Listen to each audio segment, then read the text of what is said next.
story time. It's story time. Ow, sorry. Arriving at the LCE department. Oh, I knocked my little microphone filter thing over. Just 1 second. 1 second. Oh, it's crooked. Oi, what in the... Oh, everybody's dead. Well, it was nice knowing all you researchers. The sight that greeted us was nothing like what we remembered from our last visit for the regular checkup. We're too late. I thought HQ's reinforcements would be holding the line, or at the very least, that I'd walk into a battle. Yet, there was nobody left standing, much less making a run for it. They cooked. All we could see were bodies slumped along the floor, filling the corridor in motionless silence. This is just awful. I never thought the ship would go down this badly. Faust, have you got any idea how many of the LCE are actually combat ready? 7. There's like 3 guys. The ego gears they wear are researched and extracted with combat purposes in mind, but none of them know how to fight. The LCE tends to encounter more combat tryouts and experiments compared to other research-focused departments. The vast majority of its employees are required to have completed basic training pertaining to the aforementioned.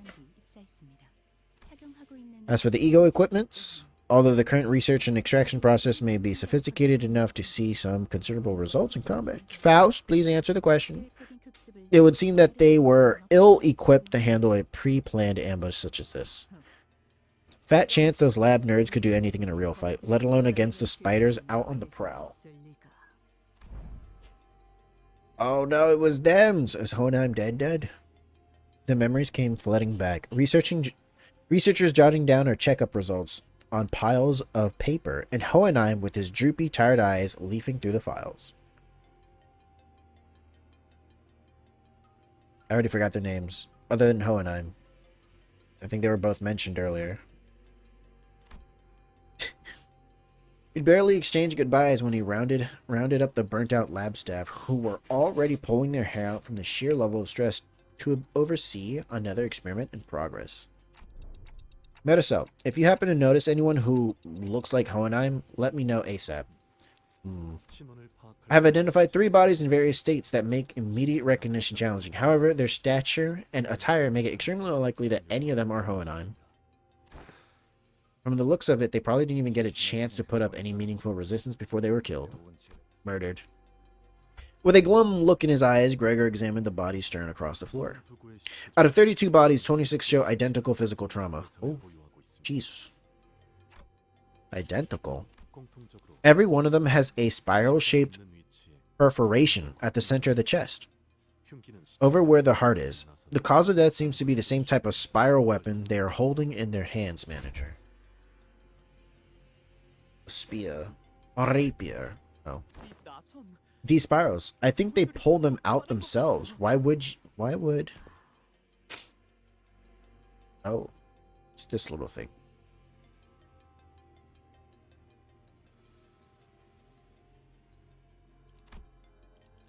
And this looks tiny. This thing looks huge. Look. It's like the guy's whole body. Soft. Rishu cast her gaze down, quietly eyeing her palm.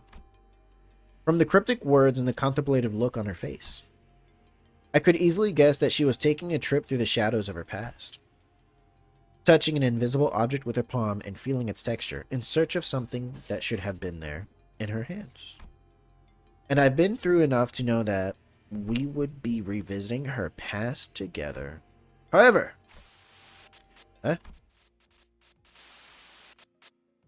What I witnessed was completely different from the memories of the other sinners I'd seen so far. The vision I saw was completely fragmented, as if a blade had cut up her memories into pieces. Look, she's holding the thing.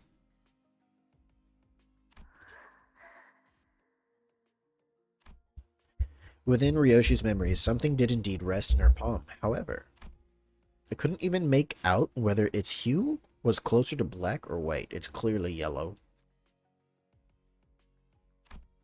Was it some kind of food, a weapon, or something else entirely?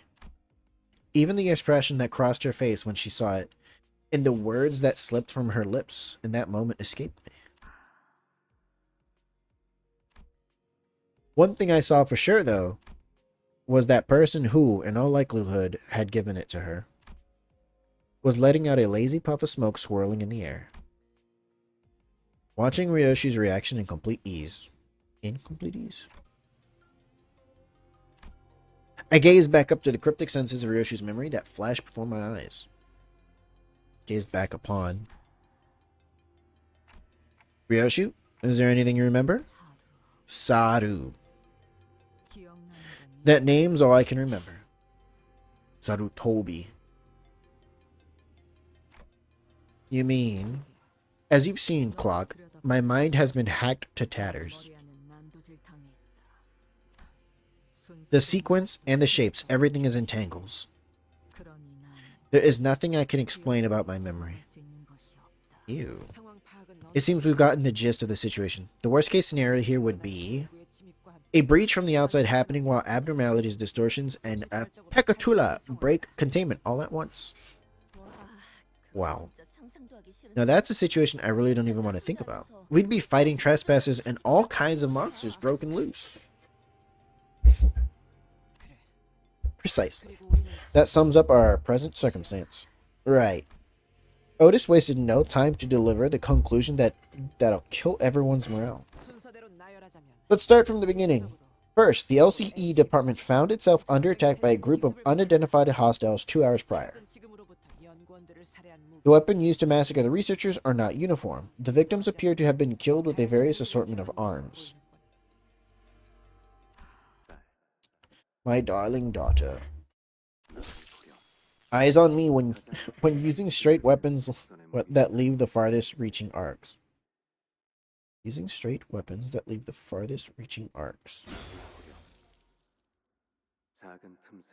Eyes on me when using weapons that kill with the tiniest incision. Eyes on me when using flexible weapons that crush anything they make contact with. This is the pointy guy, right? With the peg leg.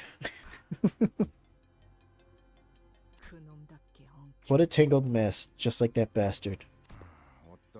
Hard to tell what kind of weapons were used here.